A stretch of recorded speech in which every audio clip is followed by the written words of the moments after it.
Welcome back. Dalawa sa the best all-around power forwards ng NBA ang laman ng headlines ngayong linggo, sina Kevin Garnett at Chris Bosh.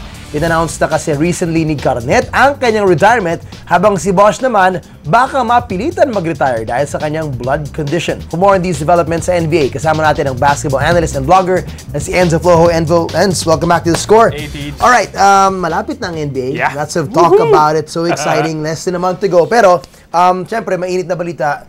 One is actually both a bit of a shocker kasi late in the game si Kevin Garnett nag-announce ng retirement niya because of course Kobe announced it way before Duncan, way before. And he still has 1 year's contract. Right? So, and that was the tricky part. So, first of all, how did they work that out? I mean, did you expect that even to happen, the fact that he had 1 year left? No, I expected him to stay with that 1 year and still be the mentor to Karl Anthony Towns, which everyone expected. And I'm sure he was probably expecting that too, but I guess the ball just didn't, bounce his way, and Minnesota felt like it would be the best thing to just buy out his contract and maybe get some space for some other pieces to put together for this season. Of course, Minnesota kasi this team is on the cusp of maybe being a playoff contender with Wiggins entering his 3rd season, Karl Anthony Towns maybe becoming a borderline all-star this season. So a lot of possibilities, a lot of upside for Minnesota, and parang siguro they felt Kevin Garnett would be better off as maybe a mentor on the sidelines lang for without these having young to guys. be paid as a player That's on true. the books. Because you can do that. You can be part of the coaching staff like what they did to Juwan Howard in Miami. So ginawa nila sa assistant coach to be a player mentor. And that's what I expect. I think he's going to be still a major presence for the franchise.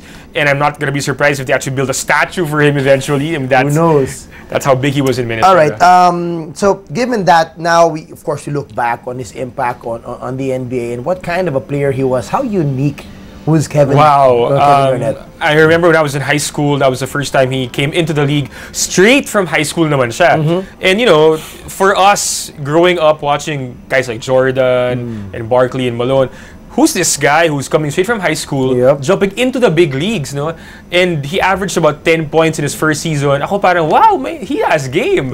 And then he became an all-star. I think the very next season, all-star na agad siya. So talaga he changed the dynamics of the NBA. He paved the way for guys like Kobe, Tracy McGrady, even LeBron James eventually, to go from prep to pro. And that's, I think, the legacy talaga of Kevin Garnett moving forward. And also, just the style of his play and his agility as a big man of his size. I mean, I can't still, even to this day, even after he entered, it's very few 6'11", 7-footers who can move like him. Exactly. And he could play against literally 1 through 5. I mean, he had the height of a center. He was listed as 6'10", but he was really about 7 foot, 7'1". He could move like a guard. He could shoot from the outside. Of course, he had that tremendous athleticism. And even in his later years, we'd see him in Doc Rivers when he was in Boston. Garnett guarded opposing point guards, and he was such an incredible athlete who played both sides of the court really, really well. Was very productive even in his waning years. As he grew into his role as a leader and as the main star in Minnesota in his first tour, of course, there, is that something that surprised you? And I guess not all these bigs, who are talented, become the intense vocal leaders, but this is unique to his personality, I guess. I mean, was that something that was... That's one of the things that made him so charismatic and easy to gravitate towards. I mean, love him or hate him, he'd stoke something in you. He'd stoke a fire in any fan, no? Because of his character. He was very vocal about things. Even when he was very, very young, he was very loud. He represented that swag before swag was even a movement or a thing. So that's KG in a nutshell. He really ushered in a new era or generation of players in the NBA. And then his run in Boston, of course, took the whole league by surprise when they formed the first big three in terms of getting it through trades and free agency. I don't know how old were you back then and whether you were still in school, but what was your thoughts on that? And like, wow, this guy's got the guts to chase a ring with Paul Pierce and Ray Allen. Well, for me, that was a really, really good development for me. I mean, I wasn't the biggest KG. I liked him, definitely, but him moving to Boston, I felt like, this guy finally has a chance to get what he deserves.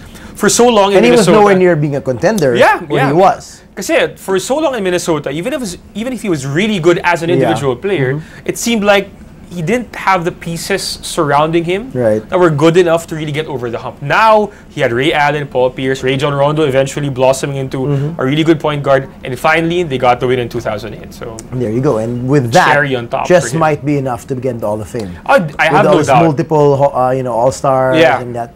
Definitely 15-time All-Star, 21 years in the league, yun pa lang. Yeah, Ibang klase na yun, that's a great feat to begin with. All right, shift our attention now to another big guy who might have to retire. Unfortunately, Chris Bosh naman, who's had, in and out the last 2 years because of that blood condition, the blood clotting condition, which is actually really odd because after the first one that he, survived, quote unquote, he even became an endorser of some, blood thinning medication that supposedly helps you. And he still played at an all-star level. And then this happened. So, I mean, where are they now? I mean, what have you hearing and reading about the situation with Miami? Well, as far as Miami's concerned, I think the Heat have really just moved on, and they've accepted the fact that Chris Bosh will no longer be part of their future, of their franchise, actually, in any capacity, I think. No, si Chris Bosh naman, I think, he's a competitor. He's a champion. He's proven that he can still play the game at a very, very high level.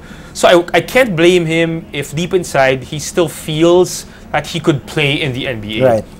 But this is something you can't feel. But this is different. Like it's not. Exactly. It's not a physical. Of course, it's physical, but it's not in the same sense as a muscle tear or a sprain. Na immediately you'll feel it on the court. Right. It's different, and that's also what makes it a little bit more dangerous because hindi mo nga mafe-feel. Kaya mas kailangan tutukan mo ng konti. Exactly. And what I've been reading naman is I don't think it'll really affect his lifestyle moving forward. He can still be an active adult, an active family man. It's not a debilitating thing. This is just one of the few things he cannot do. Yeah, because be a professional athlete. Because if he plays at a very high level, the risk of this disease really permanently hampering him, if not knock on wood, permanently stopping his life.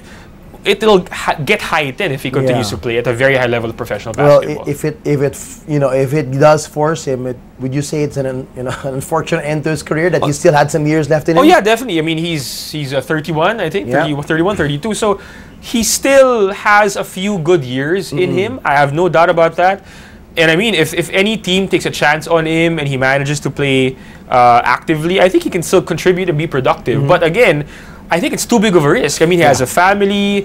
He's in his 30s. If I were Chris Bosh, I'd just enjoy the fruits of my career.